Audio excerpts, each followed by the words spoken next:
tribe will see your glory. Every nation's bow before you. All our treasure turns to ashes in the light of you.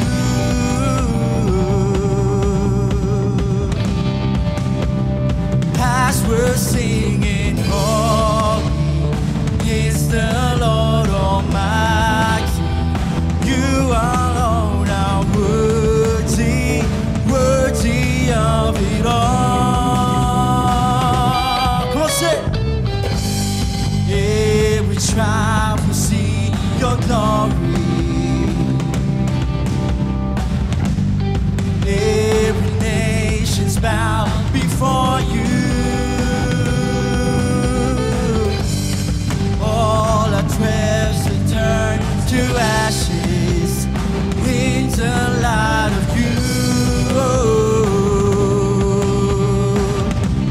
Oh, as we're singing, holy is the Lord Almighty. You alone are worthy, worthy of it all.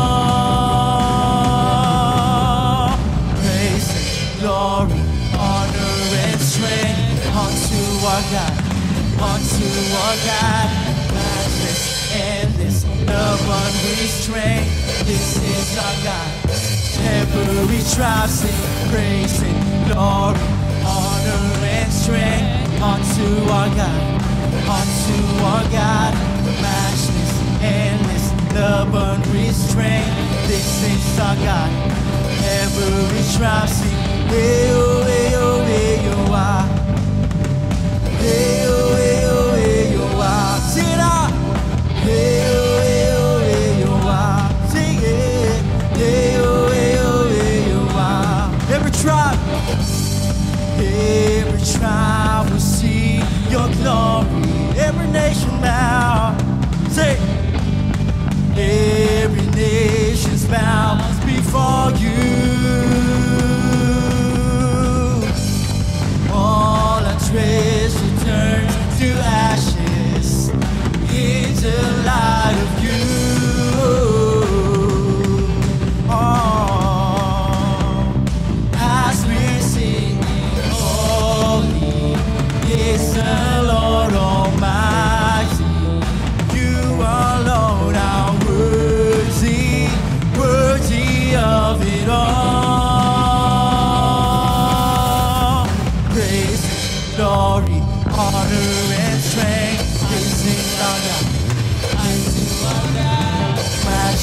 endless love unrestrained. This is our God. Every trust, praising, glory, honor, and strength. This is our God. This is our God. Matchless, endless, love unrestrained. This is our God. And every tribe sing, hey oh, hey oh, hey oh, I said, I said, hey oh, hey oh, hey oh, hey oh, hey oh, hey oh, hey oh, I, hey, hey oh. There's no one, sit down. There is no one like a God. Sit down. There is no one like a God. Wala kang katulad, wala kang katulad, O Diyos. Sinasing, wala kang katulad, O Diyos. There is no one like a God. There is no one like a God. Hey, hey, oh, hey, oh, hey, oh, ah. Hey, oh, hey, oh, hey, oh, ah. Praising, glory, honor, and strength. This is our God.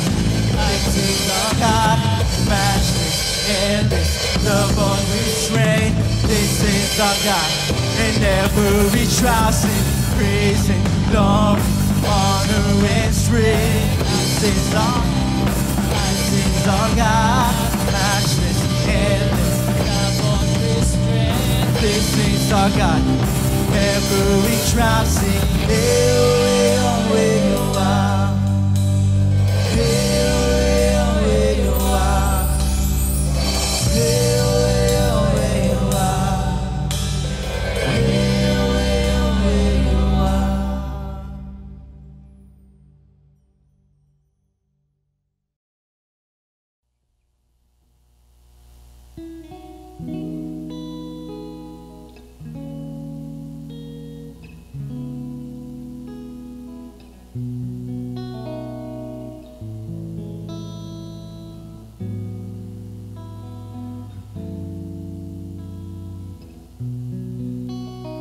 When I think about the Lord, how He saved me, how He raised me, how He filled me with the Holy Ghost, how He healed me to the uttermost. When I think about the Lord, how He picked me up and turned me around, how He set my feet on solid ground.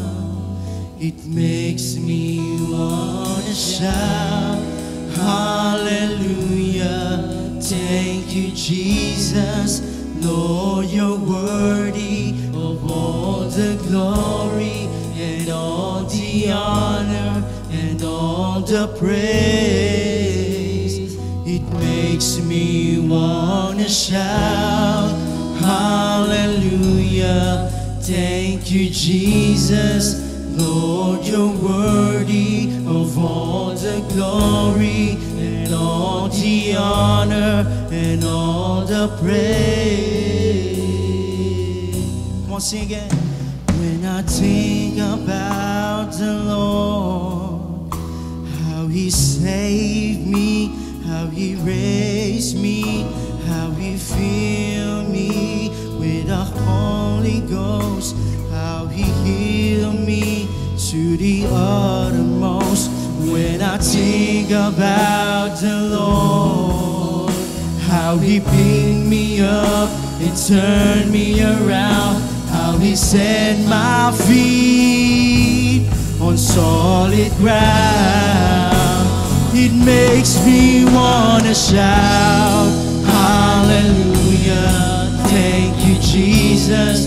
Lord, you're worthy of all the glory and all the honor and all the praise. It makes me wanna shout, hallelujah. Thank you, Jesus. Lord, you're worthy of all the glory and all the honor and all the praise. Makes me wanna shout,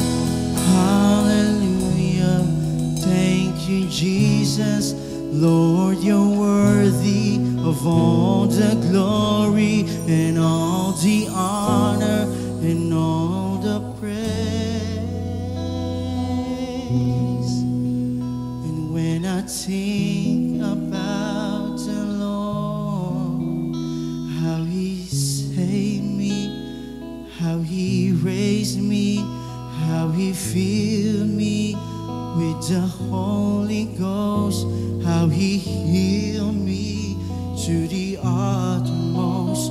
When I think about the Lord, how He picked me up and turned me around, how He set my feet on solid ground, it makes me wanna shout.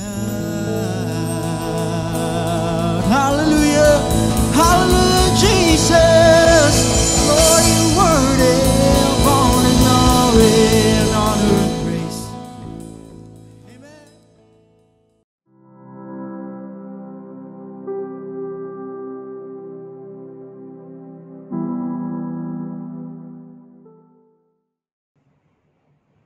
Purihin po natin ang ating Panginoon.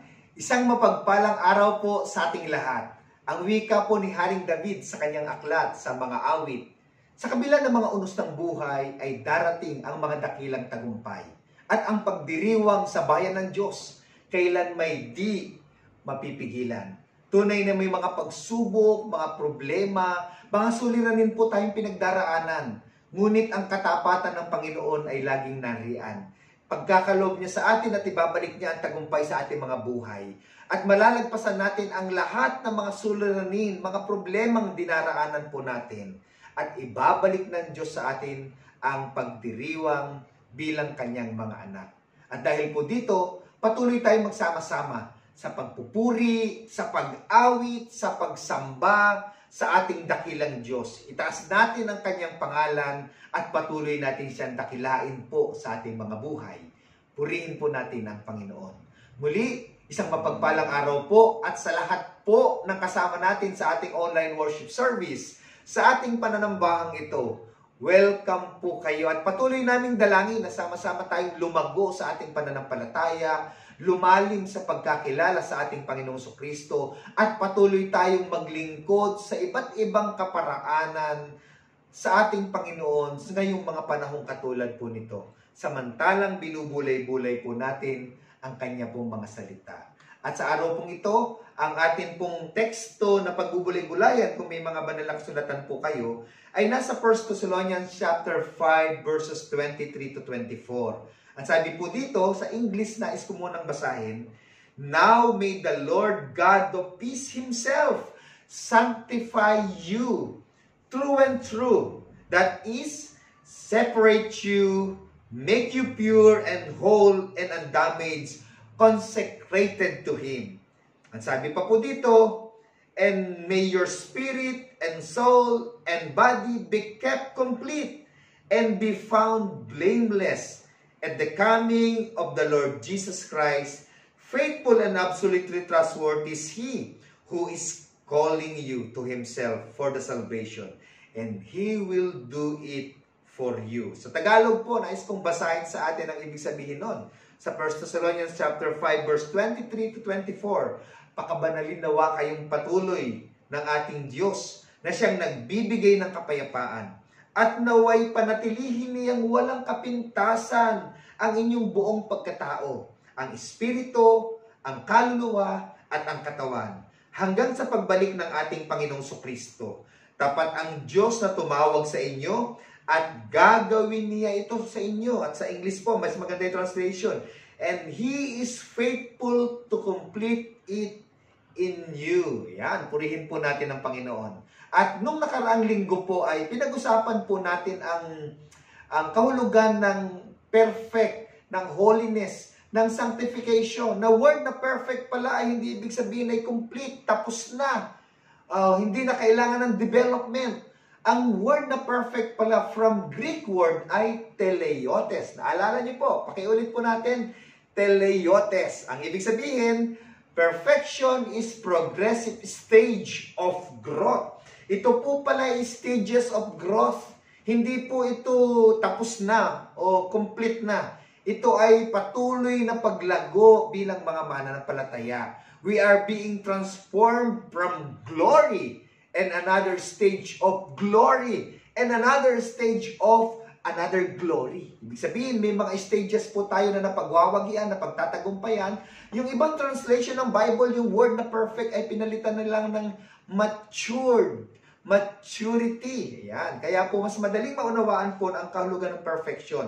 At nalaman natin na ito po ay attainable. Praise God. Ito po ay pwede nating marating bilang mga Kristiyano at we belong to this. Ito ang ating nilalakaran na ilagay sa atin ng Panginoon sa ating harapan. At sa pagpapatuloy po natin, tandaan po natin na ang perfection o ay isang God-given grace ng Panginoon. Nagsimula ito sa ating pagsuko sa Kanya dahil sa Kanyang pag-ibig sa atin. At dahil tinanggap natin yung pagmamahal ng Panginoon, tinanggap natin ang ating kasalanan, pinagsisihan po natin, ipinagkaloob niya sa atin yung Ezekiel chapter 36 verses 25, 26, and 29. Kung may mga Bible po kayo, ang sabi dito, wiwisikan kayo ng tubig na dalisay upang kayo'y luminis mula sa inyong mga kasalanan.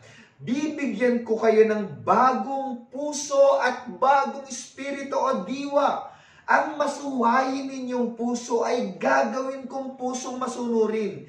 Bibigyan ko kayo ng aking espiritu upang makalakad kayo ayon sa aking mga tuntunin at masunod ninyo ang mabuti ang aking mga kautusan. May 5 bagay po na mahalaga dito sa Ezekiel chapter 36 verse 25 and following. Tandaan po natin yung 5 na to. Una ay yung paghingi natin ng tawad sa Panginoon na nalinisin tayo, patawarin tayo sa ating mga kasalanan. Kasi dapat nating ma-realize na tayong lahat ay nagkasala sa Diyos, nagkasala sa ating kapwa, at nagkasala sa ating sarili. Sa 1 John chapter 1 verse 8, kung sinasabi natin wala tayong kasalanan, dinadaya natin ang ating sarili.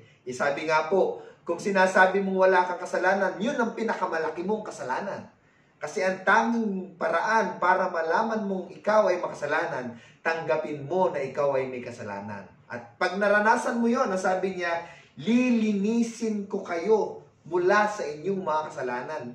Tayo po ay i-cleanse ng Panginoon mula sa ating kasalanan. Pangatlo ay, bibigyan niya tayo ng bagong puso. New heart. Yung mga dati nating pananaw sa buhay, dati nating buhay, papalitan ng Panginoon yan, babaguhin niya. Sabi niya, He will give us new spirit. Bagong pag-intindi, pagkilala at pagtanaw sa buhay na ito. Makikita natin ngayon yung kilos ng Panginoon sa ating paligid, yung purpose ng Panginoon kung bakit niya tayo niligtas, kung bakit niya tayo nilikha, yung dahilan kung bakit nangyayari yung mga bagay na nangyayari sa ating paligid. And because of that, magiging matagumpay tayo sa ating mga buhay. Yung promise niya, i-expect natin na darating sa atin. Yung guidance niya, yung patuloy niyang pagbibigay ng strength sa panahon ng ating mga weaknesses, and continuous cleansing. Kasi sabi sa 1 John chapter 1 verse 9 to 10, sabi doon, kung sinasabi mong wala kang kasalanan, dinadaya mo ang sarili mo. Kung sinasabi mong hindi ka nagkakasala, wala sa iyong katotohanan. Meaning to say, tayo po ay nagkakasala pa rin.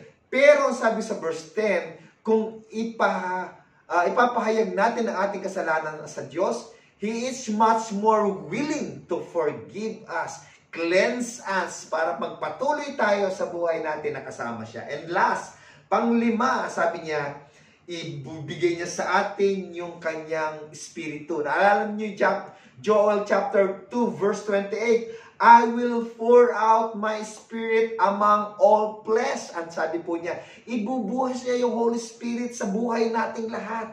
Babanalin niya tayo para yung Holy Spirit makatira sa ating mga puso. And then He will guide us. And then He will convict us. Kaya nga ho, kapag nagkakamali tayo, yung Holy Spirit ang nagsasabi, oh, may mali ka nagawa. Yung Holy ang nagtuturo sa atin, oh, may mali yung gagawin mo na yan. Yung Holy Spirit ang nagtuturo sa atin ng ating tamang desisyon at pananaw sa buhay na ito.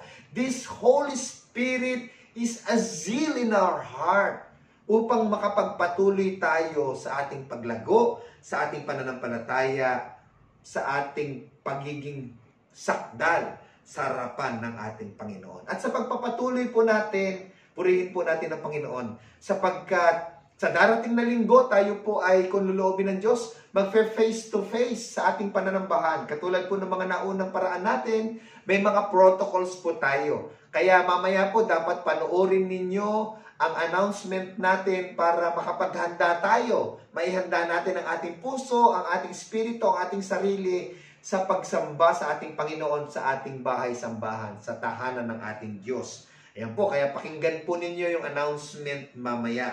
At sa pagpapatuloy po natin, pag-usapan po natin ngayon ang ating patungkol sa kasakdalan. Ano ang perfection na maling pananaw po natin? Kung bakit akala natin hindi siya attainable. Ano yung pananaw ng sanlibutan at ng ibang tao, maging tayo kung minsan, kung bakit parang imposible sa atin na marating yung sinasabi ng banal na kasulatan na perfection, kasakdalan o sanctification o holiness.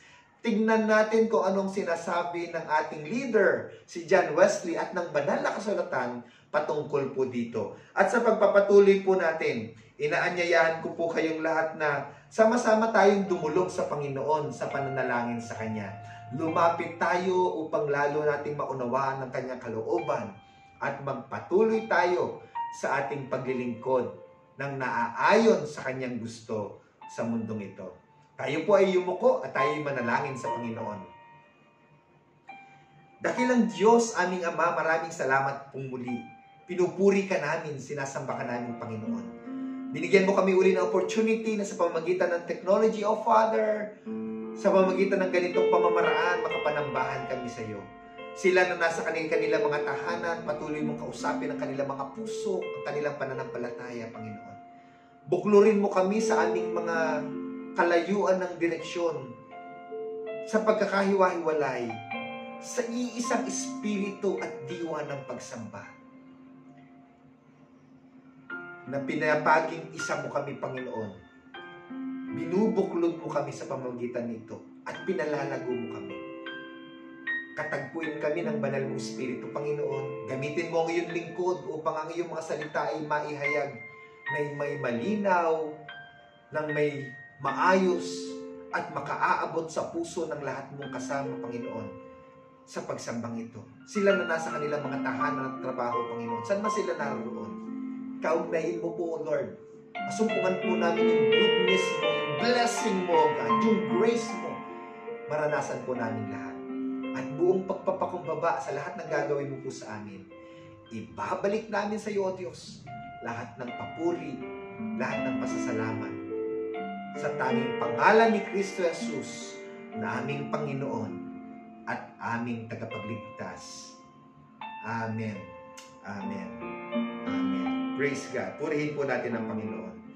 Pagpatuloy po tayo sa ating pagbubulay-bulay ng salita ng ating Diyos. Ano nga ba ang hindi sa perfection? At ano nga ba ang perfection sa ating mga buhay bilang mga mananampalataya? Si John Wesley po sa aklat na John Wesley's Theology ni Robert Burner at Robert Chills, meron po silang sinabing ganito. Sabi dito, speaking of holiness and perfection, John Wesley said, I wrote down the sum what I have observed in the following preposition. Ano po yung following preposition? Ano yung tungkol sa perfection na ating pinaniniwalaan? Una, there is such a thing as perfection. It is again and again mentioned in the scripture. Meron talagang kasakdalan, meron talagang holiness, meron talagang perfection, meron talagang sanctification. Hindi natin maitatago yun dahil nasa Bible yun. At iyon ay utos ng Panginoon sa atin. Last Sunday po, napakaraming verses nating binasa patungkol doon. You should be perfect as your Father in heaven is perfect. And the Lord God said, be holy for I am holy. At maraming mga verses pa po sa Bible ang mga bababasa natin na existing talaga at iniuutos talaga at attainable talaga ang Christian perfection, holiness, and sanctification. Pangalawa po, sabi ni John Wesley, it is not as early as justification. Hindi raw ito nauna sa justification. Nauna ang justification. Why? Kasi ang justification ay bunga ng paghingi natin ng tawad at pag-akal sa biyaya ng Diyos. At dahil tayo justified, nagsimula ang buhay natin at regalo ng Diyos na perfection. We are being transformed from one stage of glory to another stage of glory. Kaya po bahagi ng kaligtasan, proseso ng buhay Kristiyano sa mundong ito, ang kasakdalan, ang pag-aaring banal ng ating Panginoon sa ating mga buhay. Third, ang sabi dito, it is not late at death. Hindi raw po ito nakukuha pagpatay na tayo. Hindi po ang kabanalan o ang pagiging santo na idinideklara ay hindi pagkatapos na matay tayo. Ang pagiging santo o pagiging banal ay nararanasan po natin sa mundong ito ayon sa banal na kasulatan. Yan po ang ating paniniwala. As Saint Paul speaks of living men that were perfect. Ang sabi po sa Philippians chapter 3 verse 15. Nas as much of us as perfect. Ang dami natin mga perpekto, mga sakdal, ang sabi ni Paul sa mga Kristiyano. And number 4, sabi dito, it is not absolute. Absolute perfection. Katulad po ng all-knowing, all-powerful, sinless, perfect in beauty, infallible. Hindi po yun ang meaning ng perfection. Ang perfection po hindi yung all-knowing. Perfect ka dahil alam mo lahat. Perfect ka dahil infallible ka, hindi ka nagkakamali. Perfect ka dahil makapangyarihan ka. That's not perfection po sa Bible. Hindi absolute po. Hindi po yung absolute perfection hindi para sa anghel, hindi rin po para sa tao. Ang absolute perfection na sabi dito ay para lamang sa Diyos. At panglima, ang sabi, it does not make a man infallible. Ang pagiging perfect, hindi nangangahulugan na infallible tayo o hindi na tayo magkakamali. None is infallible while he remains in this body. Walang taong hindi magkakamali habang nandito ka sa mundong ito. Yun ho ang ibig sabihin ng John Wesley. At number 6, ang sabi ni John Wesley, actually marami po ito, pero hanggang 6 lang muna po tayo. Number 6, ang sabi ni John Wesley, is it sinless? Ang sabi niya, it is not worthwhile to contend for a term. It is salvation from sin. Hindi natin dapat pagtalunan daw po na ang pagiging sakdal o perfect ay sinless. Dahil hindi ibig sabihin ng perfect ka ay sinless ka. Mali daw po yung pananaw ngayon. Actually, ang perfection, ang sanctification ay salvation from sin. Paulit-ulit itong sinasabi ni Paul yan, na nang dahil sa biyaya, sa pagpababanal, sa sakdalang nanggagaling sa Diyos, naliligtas tayo mula sa kasalanan. And speaking of perfection, ang sabi ni John Wesley pa, therefore, sinless is a phrase I never use. Ang kawalan ng kasalanan ay salitang hindi ko ginagamit. Lest I should seem contradict myself. Kung hindi magiging pare-pareho ang aking sinasabi. Tama po sa Bible, Ecclesiastes chapter 7, verse 20. Ang sabi po sa 7:20 ng Ecclesiastes, surely there is no one on earth so righteous without ever sinning. Ulitin ko po. Surely there is no one on earth so righteous without ever sinning. Walang tao sa mundong ito na napakatuwid, napakabanal, na hindi nagkakasala. Si Solomon, alam niya na pwede kang maging banal, pwede kang maging matuwid, but that doesn't mean na hindi ka nagkakasala.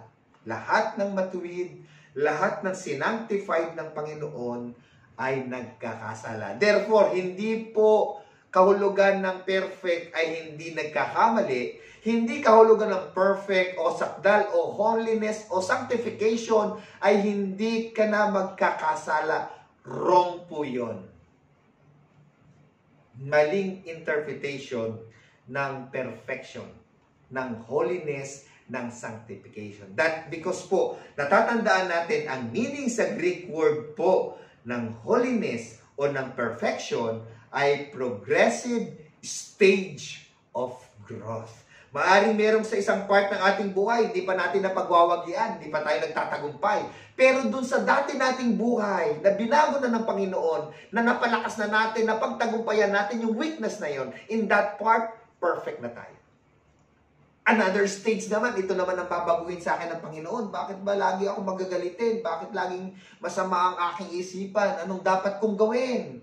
Punta po tayo sa Romans chapter 9 o Romans chapter 8. Sabi doon ang ilagay mo sa isipan mo yung mga magagandang balita. Ilagay mo sa isipan mo yung mga tungkol sa salita ng Panginoon, tungkol sa kabanalan, katuwiran, katotohanan. And then, mababago ang takbo ng iyong pananaw sa buhay. Mag-i-start ka ngayon mag-isip ng mga tama. Mag-i-start ka ngayon mag-isip ng magagandang bagay. Titignan mo ngayon hindi yung mga mali ng kapwa mo, kundi yung mga tamang ginagawa niya sa'yo. At ginagawa niya. And then, ang puso natin, ang isipan natin, unti-unting mababago for another stage of glory. Ano po ang pakinabang natin kung bakit natin kailangan pag-usapan yung patungkol na to? Ano yung mapapala po natin? Kasi sa pag-uusap natin na pwede palang mangyari ito, na ang ating po palang buhay ay dapat tumutungo sa kabanalan, kasakdalan na ipinagkaloob sa atin ng Panginoon, lalo natin aakapin na tayo ay dapat mag-grow sa ating pananampalataya. Meron tayong nire-reach sa ating buhay, sa ating karakter bilang mga anak ng Diyos. Example po ng list na dapat nababago sa atin from glory to glory. May mga Bible po kayo. Samahan niyo po ako. Galatians chapter 5 verse 22 and 23. Ulitin ko po. Galatians chapter 5 verse 22 and 23. Ang sabi dito, but the fruit of the Spirit is love, joy, peace, patience, kindness, goodness, faithfulness, gentleness, and a very strong characteristic of self-control. Yan ho, tignan po natin, yung checklist po na to, itong siyam na to, tignan natin, saan ba tayo nag-grow na dito? Saan pa ba tayo mahina dito?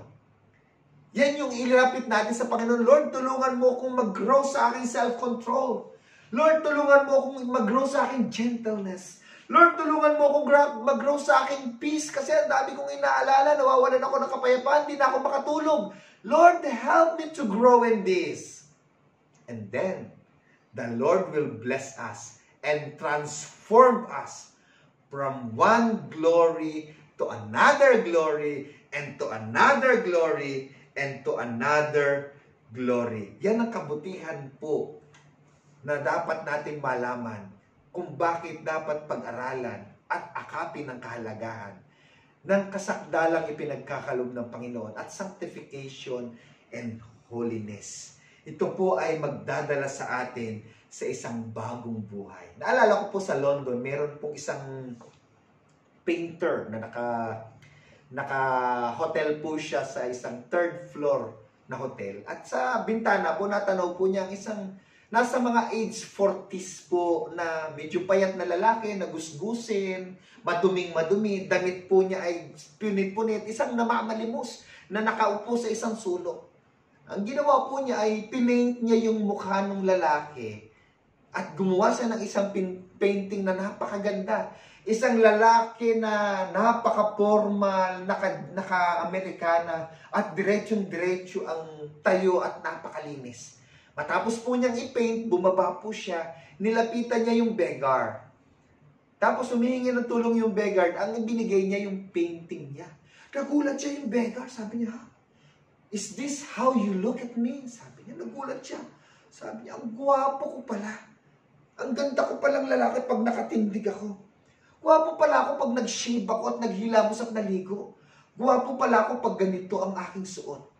Ito pong lalaking ito ay biglang tumayo.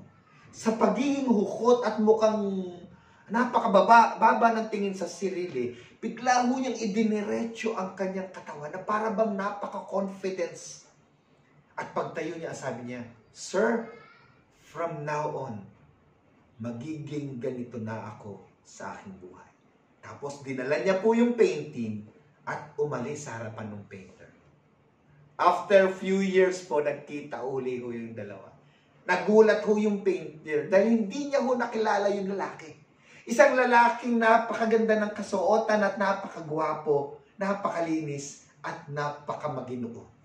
Sabi niya, "Sir, natatandaan niyo po ba? Ako po yung ipinaint ninyong pulubi years ago sa isang bahagi ng London." Na bago ang kanyang buhay dahil sa pananaw na ipinakita sa kanya na ibang pananaw ng isang tao. Ganun ho ang ginagawa sa atin ngayon ng Panginoon. Dapat baguhin na natin ang ating isipan at ating puso patungkol sa mga negatibong bagay na nangyayari sa ating paligid, sa ating paningin. Tayo po ay tandaan natin, pinili tayo ng Diyos. Tayo po ay mga anak ng Diyos at bilang mga anak ng Diyos, may mga karapatan po tayo ng pagiging anak ng Diyos. Tayo po ay tinawag ng Diyos upang maging makapagtagumpay. 1 John chapter 5 verse 4. Tayo po ay victorious people in this world. Tayo po ay mga tagapagmana, heirs of God, ang sabi ni Peter. Tayo po, ang sabi ni Isaiah sa chapter 41 ng verse 28, tayo ay mga anak ng Diyos na habang naghihintay sa kanyang pagparito, ay pwedeng pumailan lang. Katulad ng isang agila, soaring, umaangat sa buhay, nagtatagumpay. At kung may mga bagyong dumarating, may mga unos na problemang sumasalubong, pinapangibabawan po natin ang mga unos at mga bagyo na yan. At tayo po ay nasa top ng mga problema na yan. Capable tayo that we can go beyond ourselves in this world. Capable tayo to soar beyond dark clouds and storms of life. And pinakamaganda po, ang sabi po ni Paul sa Ephesians chapter 1 verse 13, ang Holy Spirit na itinatak niya sa atin, ipinanahan niya sa ating mga buhay, ang magbibigay sa atin at gagabay sa atin sa pagtatagumpay natin sa mundong ito. Tandaan po natin, ang tagumpay po na ating nararanasan at mararanasan ay gawa ng Diyos sa atin. Yung pong verse po natin kanina, nais kong basahin ulit. Ang sabi po dito, "Now, may the God of peace Himself sanctify you true and true." Sino ang nagsasanctify po sa atin? Ang Diyos mismo ang nagsasanctify sa atin. Ano ang nagse-separate sa atin from this world? Ang Diyos po ang nagse-separate sa atin. At ang sabi pa dito, panatilihin niyang walang kapintasan ang buo ninyong pagkatao. It is God Himself po na magkikip sa atin, magpoprotect sa atin, magsisecure po sa atin. Continuously sanctified po ang ating katawan, ang ating espiritu, ang ating kaluluwa. Hanggang sa pagbabalik ng ating Panginoon, siya ang magpoprotekta sa atin. At ang pinakamaganda dito, sa last part, hanggang doon, sabi po doon, He is faithful to complete it in you. Gagawin niya ito sa atin. Kaya mga kapatid, payagan natin ang Diyos na pumasok sa ating mga buhay. Payagan natin siya na linisin ang lahat ng ating mga kasalanan. Payagan po natin siya na i-transform ang ating mga pananaw sa buhay. Payagan po natin siya na maging lalong matagumpay ang ating mga buhay sa mundong ito dahil yan ang kanyang plano. Payagan po natin siya na mag-mature tayo. Lumakad tayo sa kasakdalan ng buhay. I-transform niya ang ating buong pagkatao sa iba't ibang kaparaanan niya na gagawin sa atin. Na sa lahat ng ating buhay, ang lahat ng ating weaknesses sa kahinaan, babaguhin niya po yan at magiging perfect tayo eventually sa harapan niya. Na matatamo natin yung kasakdalan na gusto niyang makita sa atin. Ang sabi sa Romans chapter 8 verse 29, for those whom He foreknew, He predestined to be conformed into the image of His Son, Jesus Christ. Tayo pong mga tinawag ng Diyos, ang atin pong direksyon, ang ating destiny, ay maging kawangis katulad ng anak ng ating Panginoon, ng ating Diyos, ang Panginoong Jesucristo. Mangyayari po yan kung papayagan po natin siya na baguhin, hubugin ang ating pong mga buhay. Lumapit tayo sa Panginoon. Lord, ito po yung weaknesses ko. Lord, dito ko mahina sa part na to. Lord, ito yung aking kulang.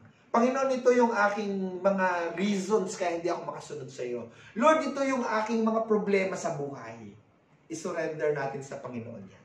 At sabihin natin, Lord, kumilos ka, gumalaw ka, ayusin mo ang aking buong buhay. Banalin mo ako ayon sa iyong kalooban. At kung gagawin natin yan, sabi doon, God is much more willing to transform us from glory to another stage of glory to another stage of glory until marating natin yung kasakdalan ng ating pananampalataya. Pagpalain tayo ng Panginoon sa pangalan ng Ama at ng Anak at ng Espiritu Santo. Amen. Amen. God bless you. Malakias, Kabanata 3, mga talata 10 hanggang 12. Dalhin ninyo ng buong buo ang inyong mga ikasampung bahagi sa tahanan ng Diyos upang matugunan ang pangangailangan sa aking tahanan. Subukin ninyo ako sa bagay na ito kung hindi ko buksan ang mga bintana ng langit at ibuhos sa inyo ang masaganang pagpapala. Hindi ko rin hahayaang salantahin ng balang ang inyong mga pananim at mamumunga ng sagana ang inyong mga ubasan. Dahil dito'y sasabihin ng lahat ng bansa na kayo'y mapalad sapagkat napakainam manirahan sa inyong lupain. Sabi ni Yahweh na makapangyarihan sa lahat. Atin pong pagsamasamahin ang ating mga handog, ikapo at mga natatanging kaloob bilang pasasalamat sa Panginoon.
Sa mga sandali pong ito, sama-sama po nating likumin ang ating mga handog, ikapo at mga pangako. At sama-sama po nating italaga sa ating Panginoon. Tayo pong lahat ay manalangin, banal at dakila naming Diyos na siyang may-ari ng aming mga buhay at patuloy na nagkakaloob ng lahat ng aming mga pangangailangan. Panginoon, nagpapasalamat po kami sa pagkakataon na ito na kami po ay makapagbalik ng aming mga tinatangkilik mula sa iyo. Maraming salamat, dakilang Diyos, sapagkat patuloy mo kaming tinuturuan na magkaloob ng naaayon sa iyong banal na kalooban. Pagpalain mo, O Diyos, ang mga handog na ito at maging kagamit-gamit sa ikalalago ng Obando Central United Methodist Church. Marami pong salamat, mahal naming Ama, sa iyong mga anak na hindi po nagsasawang nagkakaloob. Naniniwala ako, O Diyos, na patuloy na ibabalik mo sa bawat isa ang siksik, liglig at umaapaw na pagpapala. Ito po ang aming panalangin sa pangalan ng aming mahal na Panginoong Hesukristo. Amen at amen. Tayo po ay sama-samang dumulog sa Panginoon sa pamamagitan ng isang panalangin. Purihin natin siya, dakilain at pasalamatan natin siya sa mga kabutihan, tagumpay, pagpapala, kagalingan na ating nararanasan sa Kanya, maging sa Kanyang mga gabay. At patuloy nating ipagkatiwala anumang problema, pangangailangan at suliranin ng ating pinagdaraanan sa mga sandaling ito. Ang wika ng banal na kasulatan, ang sabi ni David, sa kabila ng mga unos ng buhay ay darating ang mga dakilang tagumpay at ang pagdiriwang ng bayan ng Diyos kailan may di mapipigilan. Ano bang suliranin na pinagdaraanan natin ngayon at problema, magtiwala tayo sa Kanya, manangan tayo sa Kanya at ibabalik niya sa atin ang tagumpay at pagdiriwang sa ating mga buhay. Tayo pong lahat ay manalangin. O Diyos, aming Amang makapangyarihan sa lahat, Ikaw na tumawag sa amin sa kabanalan, sa katuwiran ng buhay, Ikaw na nagkaloob sa amin ng pagkakataon upang magpatuloy kami sa paglilingkod sa iyo. Maraming salamat po. Sa kagalingan at tagumpay na aming naranasan, Panginoon, maraming salamat po. Sa mga kapatid namin, O Diyos, na nagwagi sa larangan ng pag-aaral, maraming salamat po. Sa mga trabahong umangat, Panginoon, maraming salamat po. Sa mga kapatid namin na pinagkalooban mo ng tagumpay, maraming salamat po. At sa iba't ibang uri pa ng tagumpay, pagpapala, kagalingan na aming naranasan, O Diyos, maraming salamat po. At sa araw na ito, patuloy kami nagtitiwala po sa iyo, Panginoon, sa mga gagawin mo sa aming mga buhay. Tanggapin mo ang aming pagsamba, ang aming mga alay na mga handog at pagpupuri. Dakilang Ama, itinataas po namin ang lahat ng kasama namin sa pananambahang ito. San man sila naroon, sa kanilang mga tahanan, sa kanilang pinagtatrabahuhan.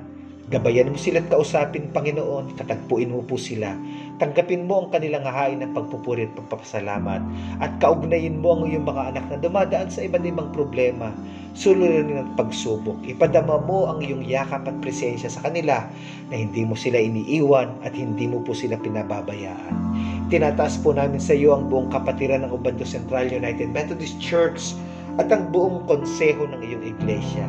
Patuloy mo kaming gamitin para sa iyong kalawalhatian, sa pagpapalaghanap ng iyong kaharian, sa pagiging bahagi, Panginoon, na tumutugon sa pangangailangan sa komunidad na aming ginagalawan. Gawin mo kaming instrumento ng liwanag, Panginoon, sa Obando o saan man kami naroon ngayon. Masumpungan ng iyong biyaya ang iyong mukha sa buhay po naming lahat.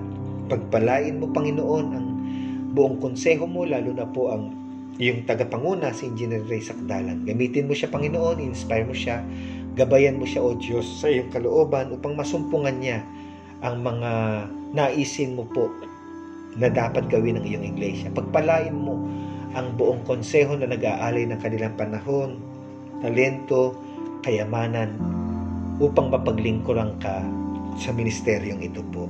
O Diyos, tinataas namin ang aming D.S. Glenn Mendiola kasama ang kanyang buong pamilya na patuloy mo silang gabayan sa pangunguna po niya sa iyong distrito. Tinataas namin si Bishop Torio, si Bishop Juan, si Bishop Seri, Panginoon, ang aming mga obispong ito na patuloy mong i-inspired upang gabayan nila ang kabuang iglesia mo sa Pilipinas at kahit na sa ibayong dagat. Bigyan mo sila ng kalakasan upang mapalago at magpatuloy sa pananampalataya ang iyong mga anak sa iba't ibang lugar po at maakay po sa pagpapalaganap ng iyong kaharian at paglago sa pananampalataya. O Diyos, dinadalangin po namin sa mga sandaling ito ang mga kapatid po namin na dumaraan sa mga iba't ibang suliranin, lalo na po ang pamilya Herman, Panginoon, sa pagpanaw ng isa sa kanilang mahal sa buhay. Bigyan mo sila ng kaaliwan at kalakasan. Itinataas namin ang mga kapatid namin na nagawagi sa larangan ng kanilang mga bukasyon, sa kanilang mga pag-aaral, ang kapatid na Bam, ang kapatid na Dustin, at iba pa namin mga kapatid, Panginoon, na hindi man namin mabanggit, pero pinagpagtagumpay mo po. Salamat po sa iyo, O Diyos. Tinataas namin ang mga mahal namin sa buhay na nasa mga panahon ng mga suliranin naman, mga problema, lalo na silang may mga karamdaman. Tulungan mo po sila, O Diyos, at idaloy mo ang masaganang dugo ng Panginoon Kristo na nagdudulot ng kagalingan sa aming mga katawan lupa. Hipuin mo po sila, Panginoon. Pagalingin mo po, O Diyos. Akapin mo po, O Diyos, at maranasan nila ang kagampanan ng kalakasan at kalusugan na nanggagaling po sa iyo. Protektahan mo po ang kanilang mga pamilya na tumitingin at nag-aalaga sa kanila, at ipagkaloob mo ang kanilang pangangailangan sa araw-araw. O Diyos, itinataas din namin yung mga mahal namin sa buhay, silang mga nakatira at nagtatrabaho sa abroad, silang nagtatrabaho sa mga barko, O Diyos. Ingatan mo po sila, patuloy mo silang bigyan ng kaaliwan at kalakasan, i-provide mo ang kanilang pangangailangan at papagtagumpayin. Iuwi mo naman silang payapat ligtas sa kanilang pamilya, at maranasan nila, Panginoon, ang kagalakan ng iyong pagliligtas sa bawat sandali ng kanilang mga buhay. Tinataas po namin ang aming bansa, Panginoon, ipinagpapasalamat po namin sa patuloy na pag-ayos ng kalusugan, pagtatagumpay namin sa lumaganap na coronavirus. Salamat, O Diyos, sa vaccine na ginagamit namin ngayon na kasangkapan na maging proteksyon po. Hayaan pong ikaw ang patuloy na mag-ingat sa amin. Tinataas namin ang aming mahal na Pangulong Rodrigo Duterte, ang buong administrasyon, ang mga tao sa likod niya, Panginoon, na naging bahagi ng kanyang mga desisyon. Tulungan at gabayan mo sila, O Diyos, upang mapanatili ang kapayapaan, pag-angat ng aming bansa, at pagwagi sa pakikipaglaban po namin sa lumaganap na virus. Tinataas namin ang aming mga senador sa Senado, ang Kongreso, hanggang sa pinakamababang antas ng aming pamahalaan, sa bawat bayan, sa Bulacan, lalo na po, Panginoon, dito sa aming Ubando, O Diyos, ang aming gobernador, ang aming mayor, ang aming mga kapitan, at lahat ng nagiging bahagi, O Diyos, sa aming pamahalaan. Hayaan pong gamitin mo sila sa kapayapaan, sa kayusan ng aming bansa, sa pag-angat po nito. At ikaw po ang patuloy na pagprotekta po sa kanila. Sa buong sanlingkong ito, O Diyos, samahan mo po kaming muli. Pagpalain mo ang aming mga gagawin, ang aming mga kamay, ang aming mga trabaho, pinagkukunang yaman, ang aming pamilya, lalo na silang magsisialis at magsisitungo sa kanilang hanap buhay, aalis sa kanilang mga tahanan. Ingatan mo pong palagi, gayon din ang mga maiiwan sa bahay, O Diyos. Pagpalain mo ang aming mga buhay, lalo na ang iyong iglesia, ang Ubando Central United Methodist Church. Ilayo mo kami sa lahat ng uri ng pagkakasakit sa sakuna, at ibabalik namin sa iyo, iaalay namin sa iyo, Panginoon, ang lahat ng papuri at pasasalamat